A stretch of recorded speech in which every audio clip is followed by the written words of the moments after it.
ॐ अज्ञानतिमिरान्धस्य ज्ञानाञ्जनशलाकयः चक्षुरुन्मिलितं येन तस्मै श्रीगुरुवे नमः। हरे कृष्णा।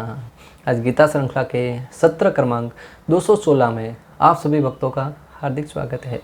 आज हम श्रीमद् भगवद गीता के 6ठे अध्याय के जो कि है ध्यान योग श्लोक क्रमांक 25 का अध्ययन करेंगे। तो आइए, श्लोक इस प्रकार है। छने छने उपरमेद बुद्धया धृतिगृहीतया आत्मसंस्थं मना कृत्वा न किंचित अपि चिंतयेत। अर्थात भगवान श्री कृष्ण कहते हैं कि धीरे धीरे क्रमशः पूर्ण विश्वास पूर्वक बुद्धि के द्वारा समाधि में स्थित होना चाहिए और इस प्रकार मन को आत्मा में ही स्थित करना चाहिए तथा अन्य कुछ भी नहीं सोचना चाहिए। भगवान श्री कृष्ण योग की विधि कैसे संपन्न करनी है, क्या विधि है, उसका पालन कैसे करना है, पूर्ण रूप से विस्तार से यहाँ पर बता रहे हैं ताकि एक योगी है वो भ्रमित न हो सके। अर्थात उसके मन में और कुछ जानने के लिए शेष न रह जाए, जिस संशय के आधार पर वो अपने रास्ते से भटक न जाए। इसलिए भगवान श्री कृष्ण एक एक श्लोक में बहुत विस्तार से वर्णन कर रहे हैं। आज हम देखते हैं कि किसी का उत्तर है वो सार रूप में दिया जाता है, ऐसे आपको करना है, जिससे शिष्य भ्रमित रहता है कि उसकी विधि क्या है, उसको कैसे करना है, और वो बार बार अपने शिक्षक के समक्ष प्रश्न पूछता है। और शिक्षक सोचता है कि ये शिष्य है वो इतना ज्ञानी नहीं है, अल्प ज्ञानी है, जो बार बार पूछता है एक ही विषय के बारे में। परंतु उसको भगवान श्री कृष्ण प्रत्येक व्यक्ति के हृदय में परमात्मा रूप में स्थित होने के कारण जीव की स्थिति को भलीभांति जानते थे कि जीव के अंदर जब तक क्लियर नहीं होगा सिद्धांत, तब तक वो भ्रमित रहेगा और भ्रमित मन है वो व्यक्ति को सही पथ से विपथ कर देगा। इसलिए यहाँ पर श्री कृष्ण कह रहे हैं कि धीरे धीरे क्रमशः पूर्ण विश्वास पूर्वक बुद्धि के द्वारा समाधि में स्थित होना चाहिए और इस प्रकार मन को आत्मा में ही स्थित करना चाहिए तथा अन्य कुछ भी नहीं सोचना चाहिए। मन है उसको आत्मा में स्थित करना चाहिए। बाकी इस बाहर की वस्तुओं को, प्रलोभनों को प्राप्त करने में मन को नहीं लगाना है। मन जो कुछ आंखें देखती है, मन उसे प्राप्त करने के लिए आदेश दे देती है। जो कुछ खाने की वस्तु है उसे प्राप्त करने के लिए मन तुरंत लालायित हो जाता है। इसलिए मन को नियंत्रित करके आत्मा में उसको स्थित करना है। समुचित विश्वास तथा बुद्धि के द्वारा मनुष्य को धीरे धीरे सारे इंद्रिय कर्म करने बंद कर देना चाहिए। यह प्रत्याहार कहलाता है। मनुष्य को चाहिए कि धीरे धीरे अपने प्रयास के द्वारा जो भी इंद्रिय भोग के कार्य हैं उनको धीरे धीरे बंद कर देना चाहिए। यह प्रत्याहार कहलाता है। अर्थात श्री चैतन्य महाप्रभु एक भक्ति की तुलना एक पौधे से करते हैं, भक्ति लता से करते हैं। जिस प्रकार भक्ति लता एक लता है, एक पौधा है, उसको बोते हैं तो उसका निरंतर रूप से ख्याल करना पड़ता है, उसको निरंतर पानी डालना पड़ता है और किसी का सहारा चाहिए होता है उसे ऊपर चढ़ने के लिए। जो लता होती है वो किसी दूसरे पेड़ के सहारे ही ऊपर चढ़ती है। उसी भांति भक्ति योग है वो भी लता से तुलना की गई है। किसी शिष्य को हृदय में भक्ति रूपी लता स्थापित करने के बाद, हरि नाम उसको प्रदान करने के बाद निरंतर उस लता का सिंचन करना चाहिए। किसके द्वारा? हरि नाम के द्वारा, कृष्ण भक्ति के द्वारा, कृष्ण कथा के द्वारा निरंतर उसको सिंचन करना पड़ता है। तब वो पौधा धीरे धीरे बढ़ता है और उससे सहारे के लिए जैसे इस लता को पेड़ की आवश्यकता होती है, उसी प्रकार भक्त को सीनियर भक्तों की आवश्यकता होती है, वरिष्ठ भक्तों की, जिनसे शक्ति प्राप्त करके, जिनके सहारे वो भक्ति में आगे प्रगति कर सके। और निरंतर उसको ध्यान रखना पड़ता है कि उस लता के आसपास में कोई खरपतवार न उग जाए। एक माली होता है, वो अपने बगीचे को जब बगीचे का सुंदर निर्माण करना चाहता है तो वो बगीचे का पूरा ध्यान रखता है, समय समय पर खाद डालता है, समय समय पर अवांछित अंदर खरपतवार है उसको निकालता रहता है। और अनेक प्रकार से मंद हाथी हैं, जो पशु हैं बाहर के, उनसे उसकी रक्षा करने के लिए हमेशा पहरा देता रहता है। उसी भांति भक्ति में भी भक्तों हमें जो अवांछित खरपतवार है, क्या हमारी गलत आदतें, दूसरों का असत संग है, दूसरों का गलत संग करना, नशे की वस्तुओं से, जुआ खेलने की, मांसाहार, परस्त्री संग, ये जो बुरी आदतें हैं उनसे दूर रहना होता है। और भक्ति को निरंतर सिंचन करने का अर्थ है निरंतर भक्ति पूर्वक कार्य करना। और जो पागल हाथी या वन्य पशु हैं उनकी तुलना मन के अनेक प्रकार के बहकावे से की गई है। भले माली कितना ही अच्छा बगीचा क्यों ना बना ले, परंतु वो अगर उसका रखवाली नहीं करेगा तो एक ही बार में जो हाथी है वो वहां पर अंदर प्रवेश करेंगे और सारे के सारे बगीचे को तहस नहस करके उजाड़ कर रख देंगे। उसी भांति अगर आप अपने भक्ति का संरक्षण नहीं करेंगे तो मन रूपी हाथी है वो आपकी भक्ति को गलत आदतों में लगाकर एक ही क्षण में पूर्ण रूप से तहस नहस करके रख देंगे। जो बड़ी मेहनत से, बड़े प्रयास के द्वारा आपने भक्ति को संजो कर रखा था, उसका पालन पोषण कर रहे थे, परंतु एक समय अगर मन आपके वश में नहीं है तो किसी गलत कार्य में लगेगा, पूरी की पूरी मेहनत बेकार करेगा। आप दृष्टांत भक्तों, आप कल्पना कर सकते हैं, कई बार योगी है वो कई वर्षों से तपस्या कर रहा होता है, परंतु कभी कभी मन के बहकावे में आने के कारण कुछ ऐसा गलत कार्य कर बैठता है जिससे उसका सारा का सारा जो योग था, सारी तपस्या थी, वो क्षीण हो जाती है और वो या तो जेल की सलाखें खाता है या लोगों में बदनाम होने के कारण फिर वो उस भक्ति में आगे नहीं बढ़ पाता है। इसलिए हमें अपने मन रूपी जो अनेक प्रकार के प्रलोभन देने वाला है, अनेक प्रकार के गलत रास्ते पर लेके जाने वाला है, उसका समय समय पर निरीक्षण करते रहना चाहिए। भक्ति भावनाओं में बहकर किया जाने वाला कार्य नहीं है। जब बुद्धि की कसौटी पर कस कर भक्ति स्वीकार किया जाता है तभी व्यक्ति टिक पाता है। भक्तों, भक्ति है वो कोई भावनाओं में बहकर किया जाने वाला कार्य नहीं है। भक्ति को करने के लिए, भक्ति में सुचारू रूप से पालन करने के लिए हमें बुद्धि की कसौटी पर कसना होता है और उसके उपरांत कोई व्यक्ति भक्ति योग का पालन करता है फिर वो अपने रास्ते से नहीं हटता। मैंने कई भक्तों को देखा है, भक्तों जो प्रारंभ में आते हैं मंदिर में, बड़ा उत्साह होता है, प्रथम दिन से ही 16 माला करना प्रारंभ कर देते हैं, कंठी माला धारण कर देते हैं, तिलक लगा लेते हैं, परंतु कुछ समय के उपरांत वो दिखते ही नहीं है। एक ऐसा भक्त था जो आया मंदिर में, 2 दिन के बाद तो 16 माला करना प्रारंभ। हम तो 1 से चालू किए थे, 8 तक पहुंचने में 8 महीने लग गए होंगे, 16 माला तक पहुंचने में कई वर्ष लग चुके होंगे, परंतु वो व्यक्ति ने 2 दिन के अंदर ही 16 माला, और तो 4थे दिन तो सीधा यात्रा पे निकल पड़ा, अपना सर मुंडवा लिया, तिलक लगाता था, बड़ा वैष्णव वेशभूषा में आता था। हम किसी का उपहास नहीं उड़ा रहे, मैं आपको सचेत कर रहा हूं कि भक्ति में आना बहुत आसान है। बहुत लोग आते हैं परंतु उसमें टिक कितने पाते हैं वो महत्वपूर्ण है। परम पूज्य गौरांग प्रभु कहते हैं कि भक्ति में आना बहुत आसान है परंतु भक्ति में टिकना बहुत महत्वपूर्ण है। कितने लोग आएंगे ये महत्वपूर्ण नहीं है, कितने लोग टिक के रहेंगे ये महत्वपूर्ण है। ब्रह्मा जी है वो सृष्टि का निर्माण करते हैं, अनेक जीव जंतुओं का निर्माण कर देते हैं, परंतु उस सृष्टि को टिकाए रखता कौन है? भगवान विष्णु। उनको उसमें प्रयास लगता है। तो भक्ति में भी हमें जो व्यक्ति अपनी साधना के द्वारा, शास्त्रों का पठन के द्वारा जिस व्यक्ति ने सिद्धांतों को सीख लिया ना, वही व्यक्ति भक्ति में टिक पाता है। इसलिए बलदेव विद्याभूषण जी कहते हैं सिद्धांत सीखने में आलस नहीं करना चाहिए। अगर आपने सिद्धांत सीख रखा है तो आपको कोई व्यक्ति भ्रमित करने का प्रयास करेगा, आप भ्रमित नहीं होंगे। क्यों? आपको उसके पीछे का तत्व ज्ञात है, उसके पीछे का सिद्धांत ज्ञात है। वरना भावनाओं में बहकर भक्ति कर रहे हैं और आपकी पूर्ण श्रद्धा नहीं है तो कोई भी अब आपका झोंका आएगा और आपको आपके रास्ते से हटा देगा। भक्ति व्यक्ति को भक्ति भावनाओं के बह जाने वाला कार्य नहीं है। तभी भक्ति व्यक्ति को उसकी वास्तविक स्थिति से परिचित करवाती है। जो भक्ति है वो व्यक्ति को अपनी वास्तविक स्थिति से परिचय करवाती है। हमारी वास्तविक स्थिति क्या है? हम आत्मा है, श्री कृष्ण के अंश स्वरूप है और हमारा स्वभाव है भगवान की सेवा में लगना। परंतु हम उस वास्तविक स्थिति को भूलकर अपने आप को शरीर मान बैठते हैं और इस शरीर से संबंधित जब कार्य करते हैं तब जीवन में दुखों को न्योता देते हैं। ब्रह्मचर्य आश्रम छोड़कर किसी और क्षेत्र में सेवा देने का दृष्टांत, कई बार अनेक ब्रह्मचारी होते हैं जो प्रारंभ में मंदिर ज्वाइन करते हैं, फुल टाइम मंदिर में ज्वाइन कर लेते हैं, परंतु कई वर्षों तक सेवा देने के उपरांत वो अपने स्थिति से ब्रह्मचर्य छोड़कर किसी और फील्ड में चले जाते हैं। तब लोग अनेक प्रकार के उनके ऊपर प्रश्न उठाते हैं, परंतु एक संत बहुत सुंदर ढंग से समझाते हैं कि उन्होंने इतने वर्ष तो कम से कम सेवा दी। हमें किसी का उपहास नहीं उड़ाना है, किसी के ऊपर उंगली उठाने से पहले अपने गिरबान में झांक कर देखना है कि मैं क्या कर रहा हूँ, क्या मैं कुछ अपनी तरफ से कुछ सेवा दे पा रहा हूँ।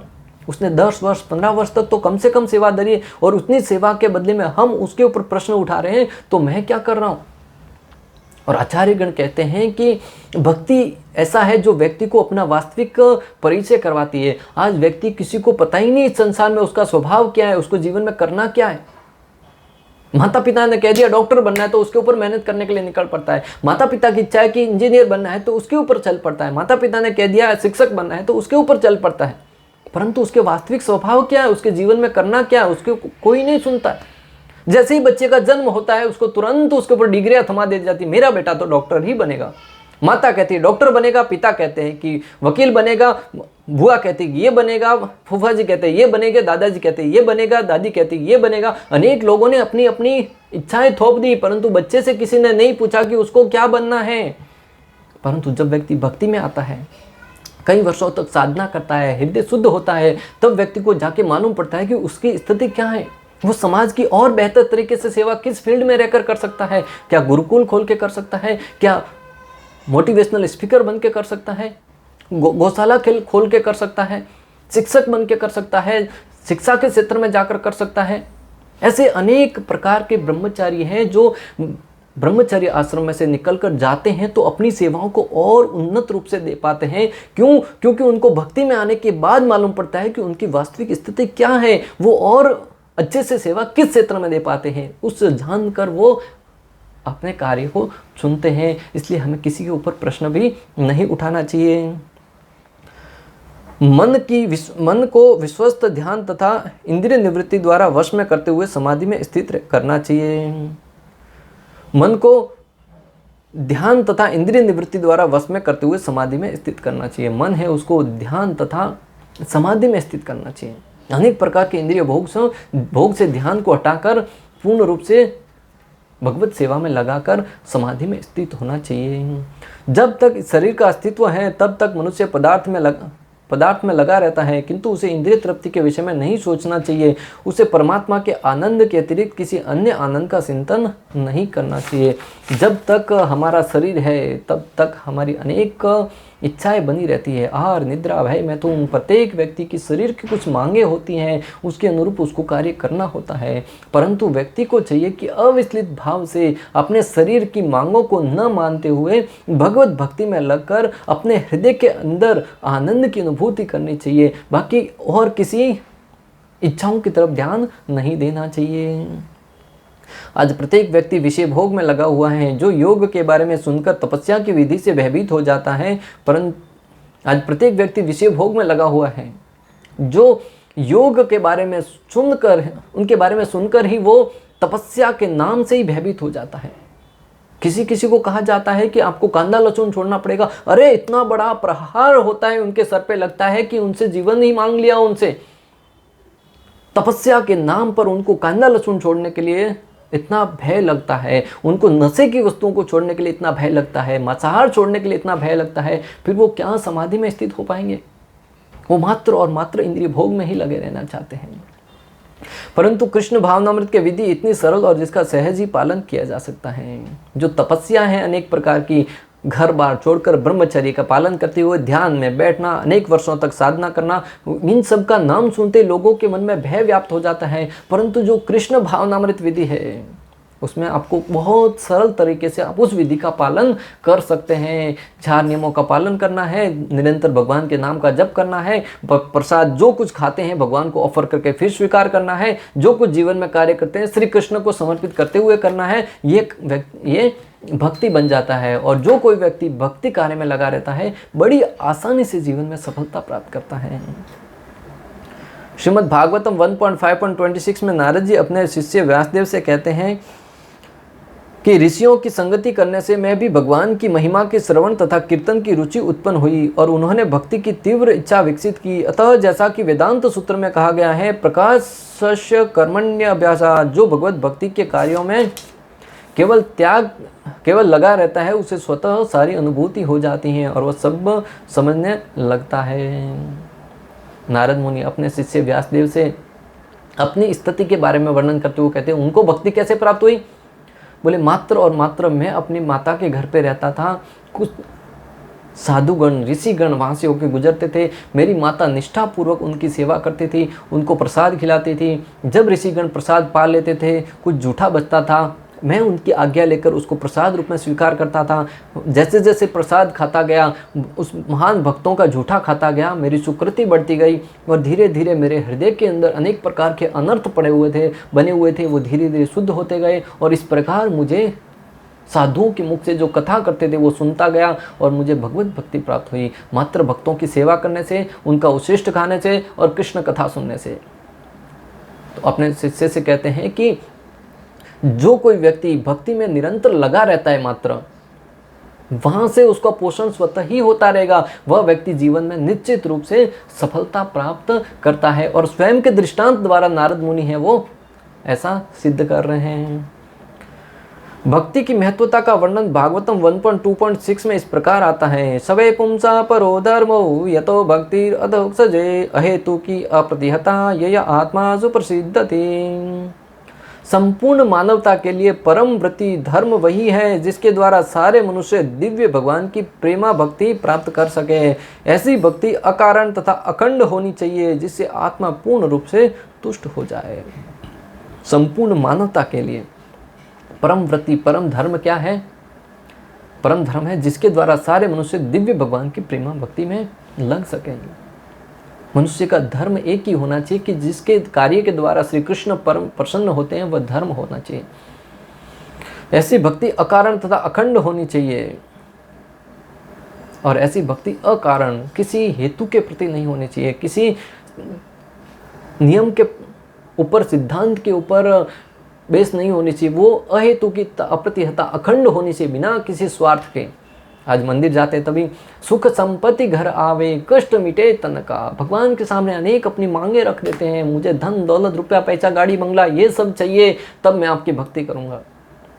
मैंने भगवान की भक्ति करी, मुझके बदले में वो फल प्राप्त हुआ। मैंने चढ़ावा लिया, उसके बदले में मुझे पुत्र प्राप्त हुआ। जब हम व्यापार के बारे में बातें करते हैं तो वहाँ पे भक्ति का नामो निशान नहीं रहता। भक्ति करी थी गोपियों ने, भक्ति करी थी मीराबाई ने, निस्वार्थ भाव से, ना किसी उद्देश्य के कि मुझे वहाँ से ये प्राप्त होगा। मात्र देने की भावना है तो वहाँ पे प्रेम होता है।